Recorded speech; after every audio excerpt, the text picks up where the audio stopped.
faktet, argumentet në të mirë të opinionit publik që të mos lejohet të keq interpretohet, edhe të mos lejohet natyrisht as bëhet gjyqësia pa u bë procesi, edhe duke u respektuar të drejtat e njerëzit. Prandaj në këtë funksion është emisioni që të jem më të qartë se cila palë të dyshimi të shpaloset, të ballafaqohet në mënyrë që më pastaj edhe opinioni publik ta ketë më të qartë. Urdhëro Fidan Rama në bashkëbisedim me Arsenijeviqin. Si të duk rasti i djeshëm edhe reagimi natyrisht edhe pyetjet nëse keni. Po provoj sepse dëgjom kushtrim një pjesë konsiderueshme të rrëfimit të zotit Arsenijeviq, i cili që nga minuta ne plotësisht po e lun rolin e viktimës, po viktimizohet në mënyrë ekstreme për gjithë shka që ka ndodhë dhe për mu më duket shumë e panevojshme forma se si viktimizohet duke përdorë situatën edhe politikisht. Ky viktimizim që po e bën gjatë tërë këtij rrëfimi po e bën edhe shumë kontroverz në deklaratat e tij. Ai po e hedh poshtë që ka të bëjë diçka me të. Unë po mundona me sëru ku po e shoh kontroverz. Rrjedhimisht po e bën edhe mashtrues. Pse po e them këtë? Sepse situata është krejtësisht e qartë. Në rast se po e pranon zoti Arsenijeviq që ajo është pronë e tij, dhe në rast se Kosova është tokë e tij, dhe në rast se ky vend është vendi ku ai jeton, me të voglën arsye ka të friksohet dhe të vijë që ta mbrojë të vërtetën e tij. Ja kujtoj zotit Arsenijeviq që i njëjti ka qenë në studio të nanës, nuk gaboj kushtrim, më herët këtu. Nuk e besoj që ka pas ndonjë pengesë, ndonjë kërcënim, ndonjë shantazh, ndonjë sulm, pra ka ardhur ka shku pas një lloj problemi, e ka kryer punën e vet. Njëkohësisht njëjtë mund ta bëjë njëtin gjë edhe para organeve të drejtësisë dhe nuk ka asnjë lloj dileme ka drejtim se mund dikush ta pengojë. Tash ti nuk e di se për çfarë sigurie po lyp, se çfarë drejtësie po lyp zoti Arsenijeviq, sepse gjëra shfaqje që sa bin kurrë nuk janë as gjyqtar as prokuror. Pra janë Arsenijeviq po insiston thotë ai vetëm e ka kryer thotë ministri ma ka bërë gjyqin. Po jo pra, kjo është pse po qenë viktimizim edhe mashtrim.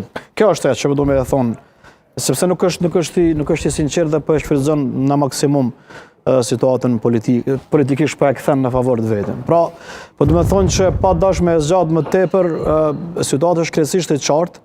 Krejt çka duhet të bëj Arsenijeviq që të mos bëj drama dhe teatër në studio këtu të na dhe në për studio të tjera televizive, por do të paraqitet në polici dhe gjej forma ku e dëshmon që ky armatim nuk i takon atij dhe kësaj ka mekanizma të shumtë ligjor në të cilin vërtetohet kjo lehtësisht a ka të bëj apo jo në situata të tilla. Pra, paqërsia e radhës që Arsenijeviq po e krijon duke kërkuar një lloj garancie është se i njëjti s'po e beson asnjë pale.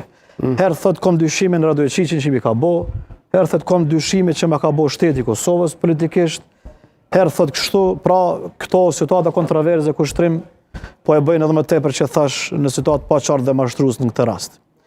I njëjti është aktivist politik.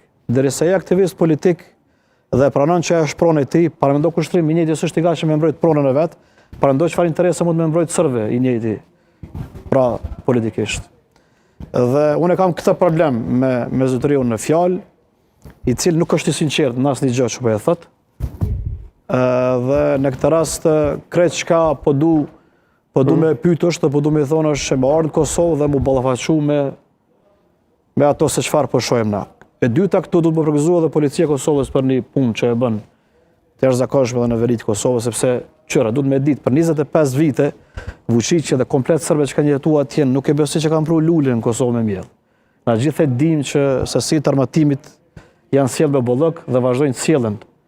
Edhe sot e tutje ka rrugë që serbët nuk ndalen, as Vučići as gjithë tjerët nuk ndalen që furnizojmë armë shumë prej qytetarëve të Kosovës dhe njëkohësisht rrjedhimisht shumë lehtë ka mund të jetë zotëria e fjalë përfshim në këtë temë. Tash të mos dashme paragjyku, zoti Arsenijeviq besoj që ka një mundësi të vetmen që të vinë në Kosovë, në këtë vend që e quaj vendin e tij, edhe ta rrëfejë të vërtetën. Ballafaqohet me të vërtetën. Dhe unë ja garantoj që kërkush nuk ja han ose nuk i del hakut politikisht, sepse i njëjti nuk është që përfaqëson ndonjë arsenal politik të madh sa që të bëjnë në tërmet politik tu pse po e ndjek ka dikush politikisht, mirë po të vijë dhe ta tregoj të gjej mekanizma në cilin e shpërfaq që nuk ka të bëjë asgjë me të. Dhe e treta e fundit, ky debat sonte të rekujtoj zoti Arsenjević nuk është mes përfaqësuesve tuaj politik. Ne nuk jemi oponent tuaj politik, ne jemi dy komentatorë këtu, nuk përfaqësojmë as Fleqlën, as Skenderin, as Vučićin, as Albinin. Ne po diskutojmë nga çfarë kemi pa në pamje dhe nga çfarë po deklaroni ju. Edhe mbi këto premise çfarë po e deklaroni, na po japim mendimet tona. Kështu që kisha pas pak më shumë kujdes në komunikim dhe në fjalor, se si i qasët po bërej debatit tu dhe studio, dhe kështu që krejt që ka thash që të mos përsërit në është të vi këtu dhe të rrefej cila është e vërteta në këtë rast. Po, zoti Arsenjević, përgjigje për zoti Rama. Urdhra. Zoti Rama, fillimisht ju keni kujdes për fjalorin që e përdorni, sepse u them që në atë moment më kanë kaluar me mira mendimin e kokë. Unë kam dyshuar madje edhe në ish të dashurën time dhe e kam kthyer filmin mrapa, kush ka mundur. Pra, gjithçka mund të ketë motivin e vet. Por unë them që më së shumti dyshoj në Sveçlën në bazë të deklaratës së tij dhe videoincizimit. Unë dhe flamuri rus nuk shkojmë së bashku. Dhe ju lutem ta keni këtë parasysh. Dhe thoni të mos akuzohet. Atë që kolegët e mi nga partia e kanë akuzuar Kurtin dhe institucionet.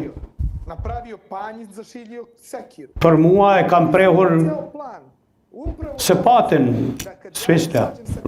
Dhe unë e kanë parë që kam dalë për mua, e kanë parë njarinjen që kam dalur nga Kosova. Pse